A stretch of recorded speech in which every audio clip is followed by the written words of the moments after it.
But the bad and the ugly certainly came at the end of the game. I couldn't believe what I was seeing. Can I say, I found this as unsurprising as I found it disappointing. I kind of feel like I could see this coming. The way that Argentina played the game, all 120 minutes long, I just felt that once this game ended and they lost, this was what was going to happen. At no point was I clutching at my pearls as this started to unfold.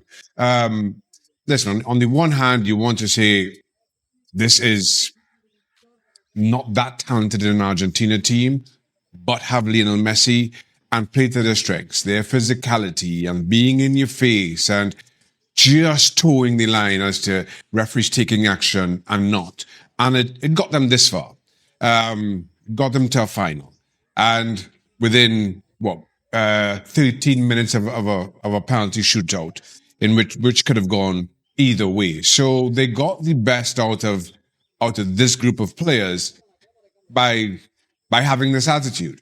I think, especially when we're talking about a World Cup, all that it means to me, all that it means to so many people, you would love to have seen a more dignified ending in general to all of this. And while I say I'd have loved to have seen a more dignified ending, at no point during the course of the game did I think we'd get one.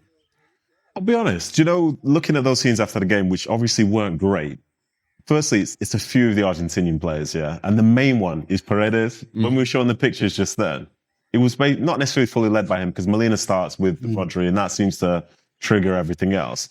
But Paredes, basically for the whole time he was on that field, was basically just fouling, kicking people, causing a stir. And constantly. Yeah, I'm surprised he got sent off in the end. Obviously, this is when the game's done, but he immediately came in, he was getting in people's faces, he was pushing people over, he was kicking people. And I'm thinking to myself, is this what Scaloni wanted? Did he want somebody to do that? Did he want Paredes to come in for his footballing ability, to be able to be in the anchor position and move the ball around? But instead, as I say, it turned into this dogfight. And, for everyone watching that game, you kept thinking, there's no way Argentina haven't taken a shot yet. They're going to take a shot in a second. Something's going to happen. But I think they went too far the other way. And, you made a point, to be fair, to give Spain more credit. Argentina came up against the one team that would not let them breathe. For how tired Argentina were throughout this tournament, the moments that they relied upon, they come up against the worst team to play against. And I think for some players, they were tired. Some of them were very, very frustrated, as we saw with Paredes and Molina. And a few made them look like the worst losers we could ever imagine. But like I say, it wasn't all of them in that instance. But obviously there's something that came afterwards with the trophy lift, which raises a few more questions. But they did take turns during the game. Yeah. I mean, there was so many challenges that were just, there's one thing to be physical. And I'm sitting watching it thinking, I always say, it doesn't matter how you win, you got to do what you got to do to win. But I was questioning what I said. Because if you want to go around smashing people when they're not looking, that's what Argentina were doing. Yeah. And the referee, right off the bat, in the first 5 minutes, I think it was, when Paredes smashed Rodri.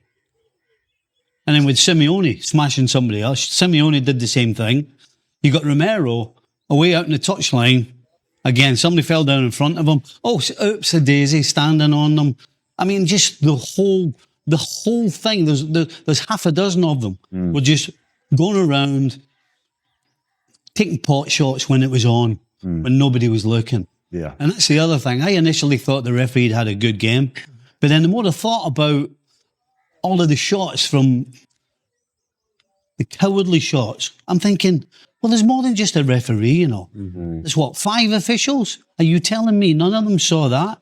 Yeah. We always complain we don't want VAR refereeing games, which we don't. But what are the other 4 doing? Yeah. Were they not watching this going on?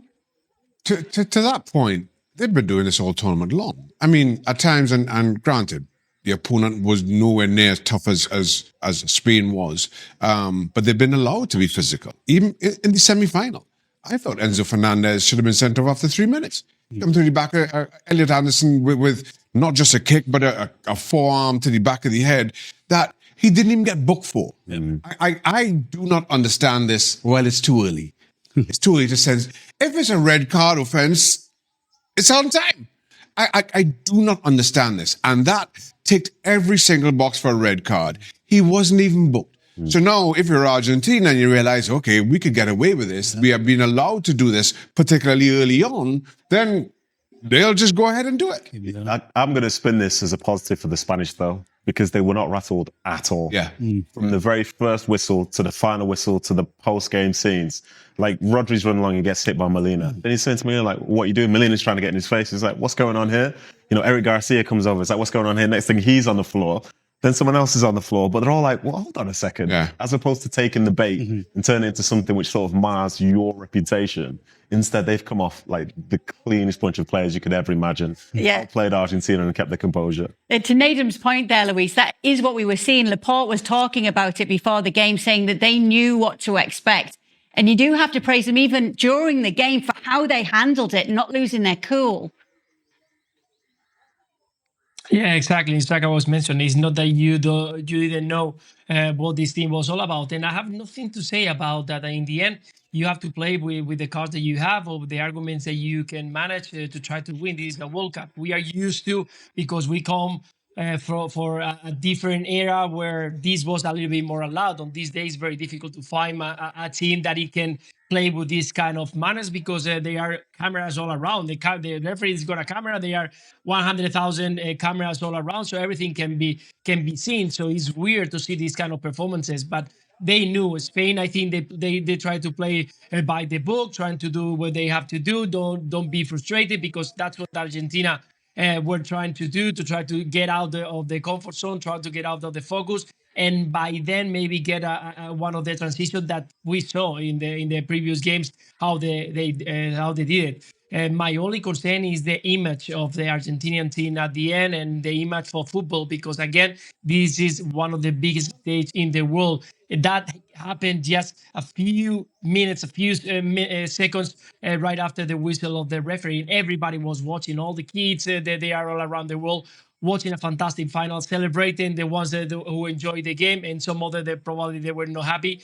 But the frustration of the Argentinian players, I think they went just too far, because you can be frustrated, you can get angry, you can go head-to-head with one of the or two other players, but in the moment that you go into a fight, I think that it shouldn't be, not even in the mind. It doesn't matter if you are angry, and it doesn't matter if you are frustrated because the game went into your side.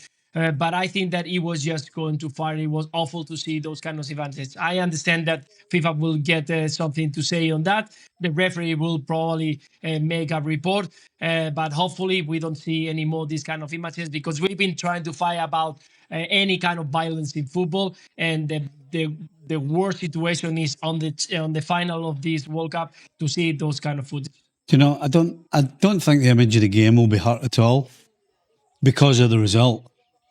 Had Argentina won, then absolutely the image of the game would have been in trouble. But the fact is, I'm sure most people, like myself, were sitting after an hour going, the good guys better win this. If Argentina win this the way they've been playing the game, this will be an absolute disaster for the game. So fortunately, the good guys won, and we got the right result, which means everybody will be thinking about Spain and not Argentina. Well, let's get to the new world champions and some of the notes here. The third reigning Euro champion to win the World Cup. They never trailed in 8 games. There was 1 goal conceded in the whole tournament, which is the fewest by a World Cup champion. It's a 38-game unbeaten streak in all competitions, which is the longest by a men's national team. And they have now won 6 of their last 7 major tournament finals. Which is your favourite of those stats, Luis? Yeah, it's difficult to choose, and there are a lot of record breaking, but I guess 1/6 of 7, I think, is just amazing, because you can be involved in many competitions. Arriving to the final is already difficult. Winning 6 of 7 is really, really outstanding. So yeah, I will go to that one, and hopefully, fingers crossed, we can continue, and it looks like at least we are going to be one of the contenders there very soon. Really good stuff. Thank you so much for being with us, Luis. And tears and disbelief across fan zones, across Argentina. The Albiceleste missing out on back-to-back World Cup titles. Disappointment back in the homeland for Argentina. However, deep gratitude for Lionel Messi as we come to the end of an era for one of the most decorated and brightest stars to ever grace the game. Gracias eternas, says La Capital. All gracias for Lionel Messi, and a lot to thank this player for from Argentina and beyond. Let's welcome in our very own Argentine, Martin Einstein, right now. Some mixed emotions probably right now. Martin.